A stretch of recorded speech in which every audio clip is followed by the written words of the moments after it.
Die onderwerp van ons boodskap, laat die kindertjies na my toe kom,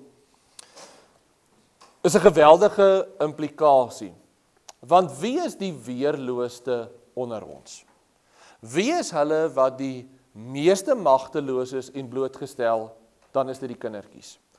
As ons kyk na die geskiedenis, dan is dit daar dieselfde seentjies wat in die tyd van Moses in die Nyl gegooi word, magteloos en sterf. As ons kyk in die geskiedenis van ons eie volk, almal kan onthou, 1838, wanneer Pieter Tief uitry daar Februarie en hy gaan ontmoet met Dingaan en hy en 70 man word uitgemoor. Dan is dit daardie impies wat van daar af gaan en die ander laars aanval by Bloukraans, Wenen en Moordspruit. En hulle wat die tasbaarste, weerloosste is die kinders. En 185 vrouens en kinders word op wrede maniere doodgemaak. Babiekies se koppe wat teen waafwiele vergrys word. En die belangrikheid daarvan is dat ons moet besef die weerloosheid van kinders. 'n paar jaar later, 1899 tot 1902, met die Anglo-Boereoorlog. As ons kyk na die sterftesyfers van die Anglo-Boereoorlog, hoeveel burgers is min of meer op kommando? Dit was 'n oorlog. Hoeveel burgers is? 6800 burgers is op kommando dood, in die veld, in aksie. Dis nou van dood geskiet, die meeste van hulle van wonde beswyk en so, tot verdrinkings, tot siektes op kommando. Maar 6800 manne wat gewoonlik ouer as 16 was, die jongste ene wat 14 was, waarvan ons weet, wat gesterf het in die oorlog. Maar manne wat oorlog is 6800. Maar binne die konsentrasiekampe, 4000 ou mans, wat nie kon deelneem aan die oorlog nie, 4000 vrouens wat gesterf het in konsentrasiekampe, en as julle kan onthou, was die initiële getal 22.000 kinders, wat in die konsentrasiekampe dood is. Min het ons geweet, dat daai syfer sou styg. Vandag is hulle besig om navorsing te doen, want toe hulle van die grafte oopmaak, wat daar in die konsentrasiekampe was, het hulle gevind dat daar 2 of 3 kinders in een graf was, wat geallokeer was vir een kind. En daarom is die vroue monument daar by ons in Bloemfontein, in assosiasie met persone soos Dr. Gustav Norville, hulle besig om hierdie navorsing te doen oor, om al hierdie getalle van hierdie kindertjies, en trek hulle op hierdie stadium van 22.000 kindertjies wat gesterf het in die konsentrasiekampe, vandag staan dit op 30.000 kinders. Wat weerloos gesterf het, van die honger, siekte, ontberinge. As ons dink in die koue plekke waar daai kampe was, die weerloosste onder ons volk is die kinders. En dikwels is hulle die wat die grootste prys betaal. Die klimaks van die vloeke van Deuteronomium 28. Almal van julle kan Deuteronomium 28 onthou, die seën en die vloek. As julle my sal gehoorsaam, sê Jahwe vir Israel, dan sal ek julle so sien. Wat is die klimaks van die vloek oor die ongehoorsaamheid as hulle Jahwe nie sal dien nie? En dit klink vandag dalk gruwelik in ons eie tyd, maar dit het gebeur. Wat sê die woord in vers 55 en 57? Dat moeders hulle eie kinders sal eet. Het dit plaasgevind? Kan almal onthou met die beleg van Samaria? Samaria's belê. En wanneer die koning daar op die muur stap, is daar die 2 vrouens wat uitroep na die koning en sê, koning, help ons, en die koning sê, van waar sal ek julle help? Ek kan julle nie help nie. En die een vrou wat vir die ander vrou sê, binne hierdie beleg, weens die honger, dat die woord sê, 'n halfkap duiwemis is verkoop teen 'n geweldige som geld, want daar was nie kos nie, dat die een vrou vir die ander vrou sê, maar vandag gaan ons jou kind gaar maak en eet, en dit het werklik gebeur, die van julle wat dit wil gaan lees, kan dit gaan lees, en die volgende dag, en hulle het dit gedoen. Die volgende dag, toe die ander vrou by die oorspronklike vrou kom sê, ons het gister my kind geëet, dat ons vandag jou nie eet, toe sê daar die vrou nee. Die oordeel en waarby ek wil uitkom, die weerloosheid van kinders. In hierdie lewe waar ons vandag leef, is die kinders seker die eerste teiken. Mishandeling, molesterings, geweldige goeters. En daarom moet ons werklik besef dat Ons het 'n geweldige verantwoordelikheid teenoor kinders, want hulle is weerloos, hulle kan nie vir hulle self beklei nie. Weet julle wat is my hartseer partykeer? As 'n mens geval te doen kry met 'n pa, wat daardie kind, en verskoon as ek dit nou so, molesteer, aanrand, nie paktugtig nie, aanrand, alle geweldige goed met daai doen, weet julle wat is die skrikwekkende van alles? Daai kind het daai pa lief. Daai kind kyk nog steeds na daai pa met bewondering ten spyte van dit alles. 'n Kind is geweldig weerloos. En daarom het elke ouer en elke volwassene 'n geweldige verantwoordelikheid, want hulle kan nie vir hulle self beklei nie. En tog word daardie selfde weerloosheid, daardie selfde afhanklikheid, daardie selfde swakheid, word vir ons as gelowiges die voorbeeld, die maatstaf. As jy nie so afhanklik word, so klein word, soos daardie kind voor jou vader nie, sal jy die koninkryk van die hemel nie ingaan nie. En daarom die tweeledigheid, die eerste gedagte is, Ralph Annery, dis julle grootste werk, om vir klein Reinhard te beskerm en groot te maak in die weë van Jahwe. En die tweede is, word hy vir ons die voorbeeld van afhanklikheid aan ons Vader. En moet ons daarom in ons lewens, moet ons so lewe. Net terwille van die van julle wat die verhaal van die vrouens wel wil lees, julle kan dit gerus in 2 Konings 6 vers 29 gaan lees, van die verhaal van die 2 vrouens met die babas. Hierdie weerloosheid word vir ons die maatstaf, nie net die voorbeeld nie, maar die maatstaf. As julle nie word soos die kindertjies nie, dan sal julle nooit in die koninkryk van die hemele ingaan nie. En daarom sien ons daai klem van die evangelie, word die voorbeeld van kinders van nederigheid.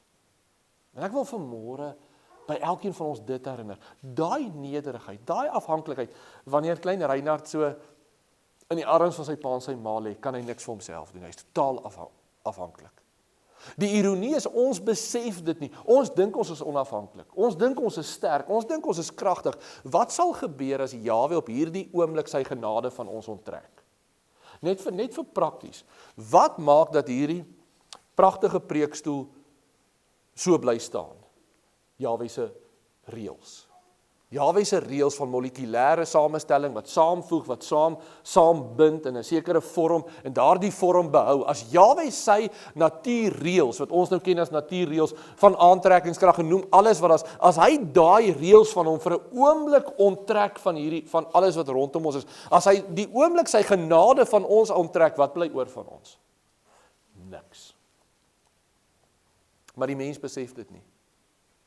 Die mens leef in onafhanklikheid, die mens leef in selfsug en in eie waan, asof hierdie skepping en alles wat is aan hom behoort. En dit wat hy het en dit wat hy is, roem hy op homself, en so dikwels ons ook as gelowiges wil onafhanklik van Jahwe leef, en ons besef nie, die kernbeginsel van die koninkryk van die hemele is afhanklikheid aan Jahwe. En daarom sê hy so mooi in Jesaja 66 vers 2, maar op hierdie een sal ek let, op hom wat arm is en verslaaf van gees, en wat bewe vir my woord. Psalm 34 vers 19, Jahwe is naby hulle wat gebroken is van hart, en hy verlos die wat verslaaf van gees is. Jahwe se werk en sy handeling is nie met die selfvoldane onafhanklike nie, en dit moet ons hoor as volwassenes ook. Jahwe werk met hulle wat voor hom buig in kleinheid en afhanklikheid, en sê, my God, wees my genadig. Psalm 51 vers 19, ons bring nie meer fisiese offers nie, maar wat is die offers wat ons vandag aan Jahwe bring? Die offers van Elohim is 'n gebroke gees, 'n gebroke en 'n verslae hart sal u, o Jahwe, nie afwys nie. Hoe gaan ons vandag na Jahwe toe, soos kindertjies? In totale afhanklikheid. Niks van myself nie, niks uit myself nie, absoluut 'n buiging. Weet jy wat interessant is? Ons teksgedeelte kom uit Lukas 18 uit. Wat is die hoofstuk net voor, of die perikoop net voor hierdie seën? Is in Lukas 18 kry ons die verhaal van die fariseer en die tollenaar. Kan almal dit onthou? Die tollenaar wat daar gaan staan, of die fariseer, en hy gaan staan en hy sê, en hy het hierdie getuienis van homself, wanneer hy oor homself praat, en hy hierdie getuienis lewer van homself, en hy sê, maar ek betaal tiendes, en ek doen dit, ek vas 2 keer 'n week, en hy staan daar in hierdie vertroue op homself, en hy sê, ek doen al hierdie dinge, en daarom het ek vrymoedigheid, o Jahwe, om na u toe te kom. En langs hom staan hierdie tollenaar, wat afkyk na die grond toe en sê, daar's niks waarop ek kan roem nie, wee my, ek is nie werd om na u toe te kom nie, ek kyk af na die grond toe, in nietigheid, en hy slaan op sy bors, en hy sê, o God, wees my sondaar genadig, en wie was Jahwe welbehaaglik?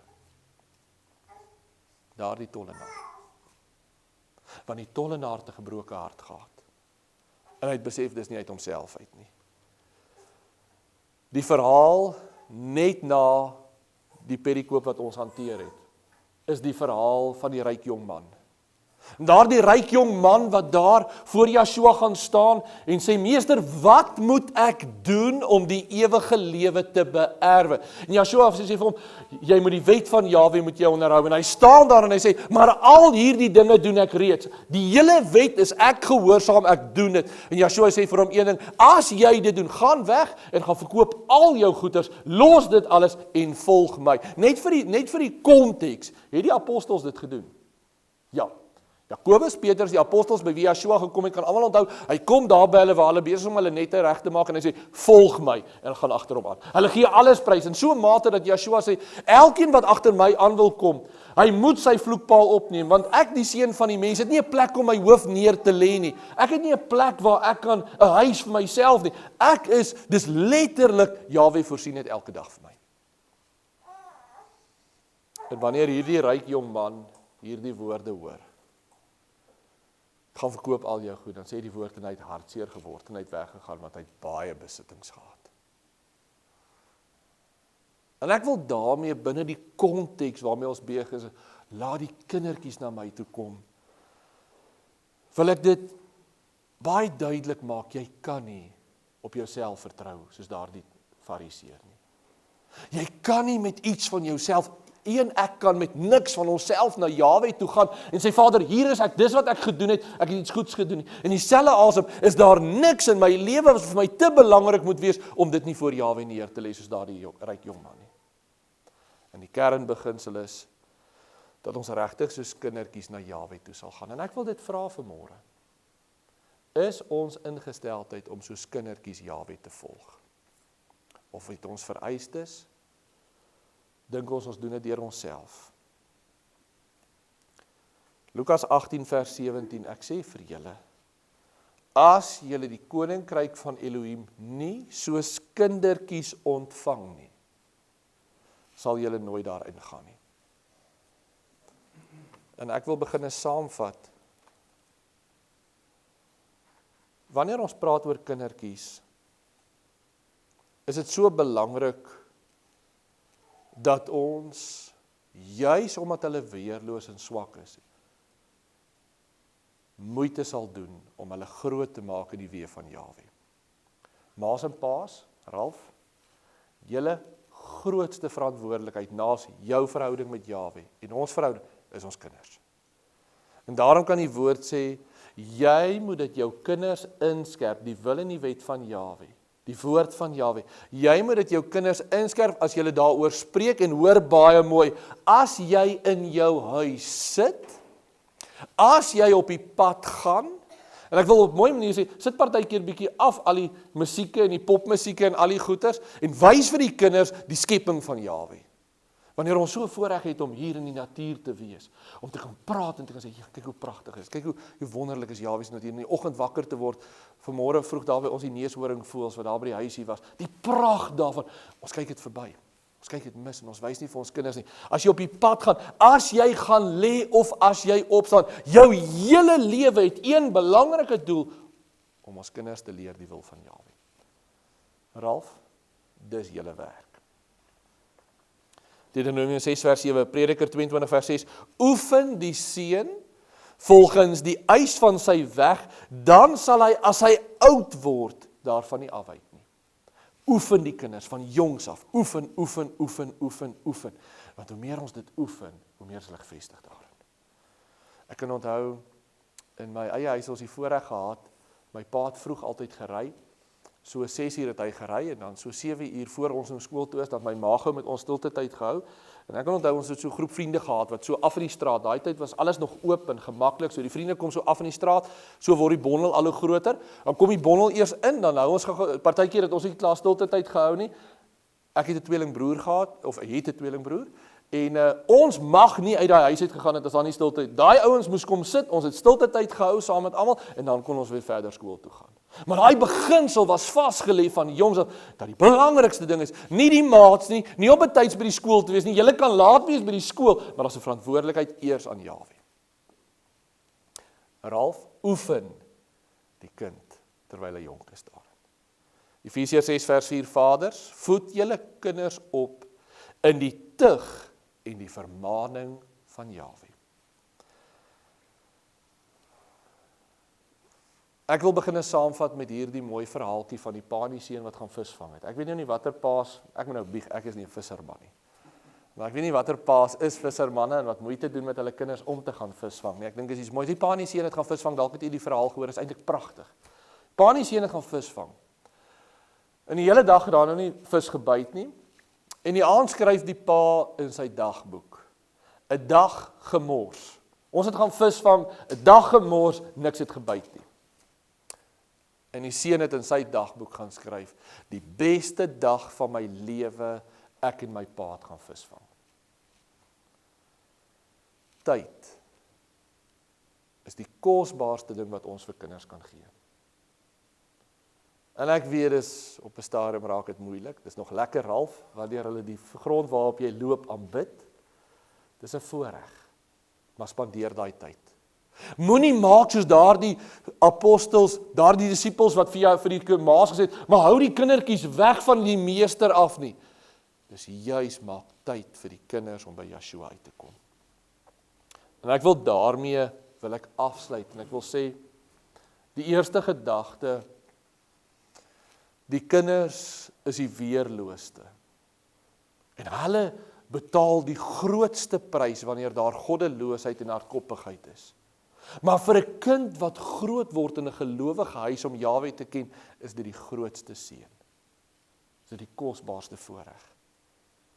Maar dan ook ons as volwassenes, word die kinders vir ons daardie voorbeeld van afhanklikheid. En ek wil dit vir elkeen van ons vra, hoe staan ons in ons afhanklikheid teenoor Jahwe? Of dink ons my lewe behoort aan myself? Ek maak 'n sukses daarvan, ek bepaal dit, ek is besig. Laat ons dan afsluit met daai een gedagte, voorwaar ek sê vir julle, elkeen wat die koninkryk van God nie soos 'n kindjie ontvang nie, sal daar nooit ingaan nie. En dis iets wat elkeen van ons voor ons Vader kan buig en sê, Jahwe, maak my hart sag, maak my klein, maak my ontvanklik, laat ek regtig besef, ek is niks nie. U is die een wat alles beheer, U is die een wat alles vashou, en ek is deur U genade. En dan, ten slotte, die kosbaarste, wat gebeur, terwille net, omdat ons daaroor gesels, wat gebeur met kindertjies wat sou sterf, terwyl hulle nog babiekies is en so. Ons het daai wonderlike getuienis. Laat die kindertjies na my toe kom, want aan hulle behoort die koninkryk van God. Dis ons een vrede, en ek noem dit, partykeer kry ons te doen met ouers, wat se kindertjies jonk dood is, en die vraag is, wat gebeur met daai kindertjies? Yeshua se eie getuienis, hulle behoort aan my. En daarom wil ek afsluit met daai gedagte, laat die kindertjies na my toe kom, en as ek nou sê kindertjies, dan praat ek nie net van klein kindertjies nie, dan sluit ek nou almal van ons in.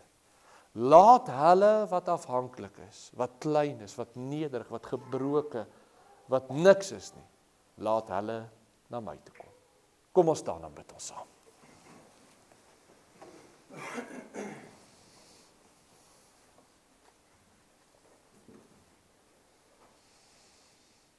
Ons wonderlike Vader, dankie dat ons u kinders mag wees. Dankie dat ons in afhanklikheid en in kleinheid na u kan kom. Maar Vader Jahwe, in onsself is dit onmoontlik om klein te word. Dis net deur die werking van u Heilige Gees wat ons regtig kan klein word, wat ons kan oortuig van ons eie nietigheid en ons swakheid. Maar Vader Jahwe, dankie dat ons voor u kan buig en kan vra, wil u die een wees wat elkeen van ons klein maak, wat daardie werk van Yeshua, van Matteus 16, dat elkeen van ons, en van Kolossense 2 en Galasiërs 2, dat ons eie lewens moet aflê, wil u deur u Gees regtig in ons lewens werk, ook ons as volwassenes, om elke dag ons eie wil, ons eie vlees, ons eie begeerlikhede, ons eie ek, daar by die vloekpaal neer te lê, en werklik in kleinheid u te volg. En dankie, dat ons ook spesiaal vanmôre, elke kind, ook wat hier is, aan u kan toevertrou.